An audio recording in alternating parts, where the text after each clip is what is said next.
英偉達太大了，大到每一个財經博主都無法忽視。570億美元，這是英偉達剛剛交出的單季度營收。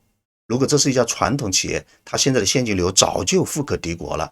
但奇怪的是，就在財報發布的當晚，推特平台上並沒有在慶祝，相反，華爾街正在瘋傳一個令人毛骨悚然的故事。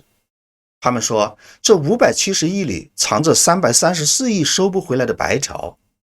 他們說，這是一場高達6000億的龐氏騙局。他們還說，英偉達很可能不是下一個神話，而是下一個安然。作為科技股龍頭的英偉達，真的在造假嗎？這個問題我們必須搞清楚。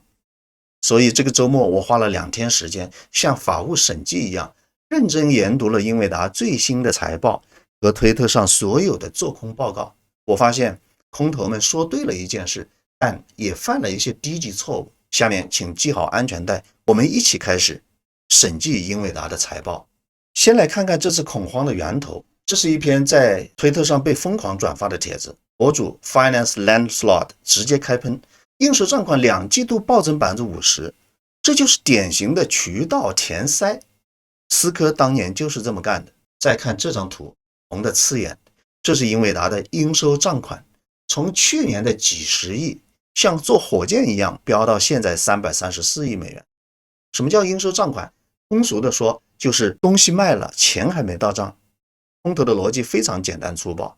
如果 H100 顯卡真的像黃仁勳說的那麼一卡難求，客戶應該提着現金在門口排隊才是。為什麼現在英偉達反而允許客戶欠這麼多錢呢？難道是因為貨根本賣不出去，只能強行塞給渠道商，通過做假賬來維持高增長的假象嗎？但這還不是最嚇人的，更高級的指控在這兒：循環融資。空頭描繪了一個完美的資金閉環。首先，英偉達把錢投給 OpenAI、CoreWeave 這些初創公司，然後這些公司拿到錢，反手就去買了英偉達的顯卡。第三，錢又回到英偉達的口袋，變成了虛假的營收。推特上有人甚至算了一筆賬，說這裡面涉及到的金額高達6100億美元。如果是真的，這就是現代金融史上最大的左手倒右手的遊戲。還有第三個信號，看這裡，庫存。英偉達倉庫裡堆着198億美元的貨，比去年翻了1倍還多。一方面貨賣不出去，導致庫存積壓；另一方面貨賣了，錢收不回來，再加上左手倒右手的循環融資，這3個信號加在一起，是不是感覺英偉達明天就要崩盤了？好了，推特上的故事講完了，我們不相信陰謀論，只相信數據。我對照英偉達的財報，重新計算了英偉達的主要財務指標。結果非常有意思。首先，關於那334億的白條，數字是真的，但評價應收賬款是否有毒，不能看絕對金額，因為生意做大了，你的欠款自然會多。所以我們財務上是有專門的指標去評價這件事，這個指標叫 DSO， 我們稱為應收賬款週轉天數。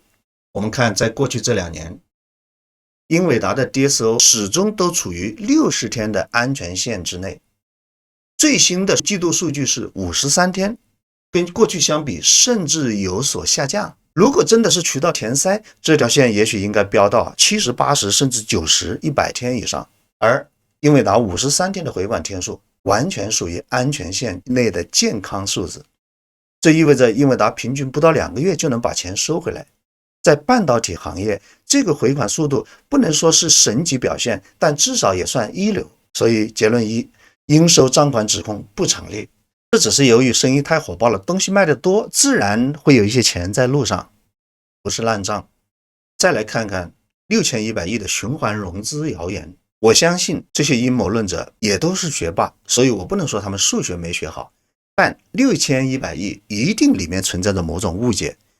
我猜測這個誤解存在2種可能。第一，這6100億指的是那些被投的初創公司的整體估值，而不是英偉達的投資額。第二，這6100億有可能是英偉達未來5年當中累計計劃投資額，而不是當下投資額。因為如果按現在這些初創公司的規模，像 CoreWeave 這種 startup 的公司，全年的營收加起來都只有10幾個億。而英偉達1個季度的營收是570億，就算 CoreWeave 不吃不喝，每一分錢都拿來買顯卡，占英偉達營收的比例也不會超過 3%。要靠這樣的初創企業偽造出英偉達恐怖的增長曲線，黃仁勳必須得弄點魔術手法才行。最後，我們解釋一下這個198億的庫存，很多人認為這是賣不掉的舊顯卡，錯了。請看這條藍色的線，購買承諾高達503億美元。這說明什麼？說明英偉達不僅不擔心貨賣不掉，反而還欠着台積電500億去搶產能。這堆在倉庫裡的是為了生產下一代的 Blackwell 芯片提前鎖定的原材料，這是缺貨的信號，而不是滯銷的信號。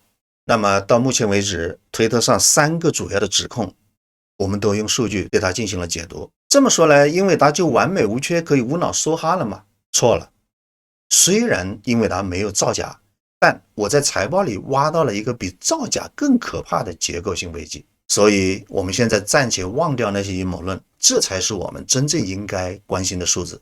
39%，這是英偉達570億的營收裡來自前2大客戶的收入比例。財報裡把這2個客戶稱為客戶 A 和客戶 B， 大概率是微軟和 Meta， 也就是 Facebook。而前6大客戶累計購買了 80% 的顯卡。這意味着什麼？這意味着英偉達的命運很可能不是掌控在黄仁勳的手裡，而是掌控在微軟和 Meta 的手裡。現在的 AI 繁榮是一場巨頭之間的基礎設施軍備競賽，這場競賽越激烈，英偉達就越繁榮。反之，如果他們從競賽中撤退，英偉達的命運可能就危險了。試想一下，如果明年微軟發現投了1000億搞 AI 卻換不回利潤，如果華爾街開始對這種投資有意見，開始懲罰他們的股價，這2家公司怎麼辦？只要這2家公司決定我們得稍微省點錢，削減 20% 的開支，英偉達的營收瞬間就會崩塌。這不是欺詐，這是客戶集中度風險，這才是真正懸在英偉達頭頂上的達摩克里斯之劍。我們總結一下今天的調查。首先，推特上的造假傳聞大部分都是捕風捉影，英偉達的財務狀況比大多數公司還要健康，特別是應收賬款回收期僅53天，現金流強勁。第二，暴增的庫存是為了備戰 Blackwell， 是利好而非利空。第三，客戶的集中度風險才是英偉達真正需要面對的壓力。所以，如果你手裡持有英偉達，不要去盯着那些無聊的陰謀論帖子，那些帖子的目的也許只是為了博取眼球，也許就是為了騙取你手裡的籌碼。你真正需要盯着的是微軟、Meta 和谷歌這些芯片需求巨頭的財報，特別是他們的資本支出 CapEx 項目。只要他們還在繼續燒錢，英偉達的音樂就不會停。但一旦他們開始省錢，我們也許就該離場了。我是老賀，如果這期視頻幫你省下了閱讀英偉達48頁財報的時間，請幫我點讚轉發，這將對我是莫大的鼓勵。感謝大家收看，咱們下期再見。